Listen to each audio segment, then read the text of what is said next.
Hey folks, Steve here. Just a quick one showing my sander cubbies. So let me go ahead and flip this. Wow, that's close. Sorry about that. Mr. DeMille, I am ready for my close-up. Still a goofball, and I have a license for it. Okay, in the back of my sanding cubby, this is what you're seeing. I have all of my orbital discs for my orbital sander, rather. And I have cut sheets for my palm sander, and that's some steel wool back there. There are the little dust collectors. I have 3 of those dimpling plates for the sandpaper for the palm sander. And then I would have my palm sander that would sit right there in that orientation, and it automatically, if I put a new sheet on it and place it in there, I can dimple it as is.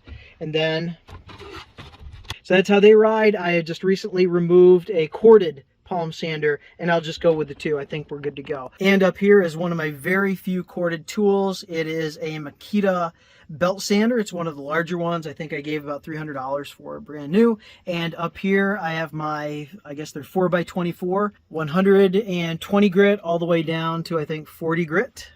And I don't have anything finer than 120, but if I think you're belt sanding, you don't need anything greater than that. Dust collector. And I have an adapter that'll allow me to work with a shop vac. And then, of course, the cord itself. So that's pretty much what I have for sanders. I do know that I have an adapter for a multi-tool, and I have several sanding pads for that. And so you can get in and do some fine detail sanding if you need to in little nooks and crannies, because I think it's triangular. I used to have a mouse sander from Black & Decker that my wife gave me. She was no longer using.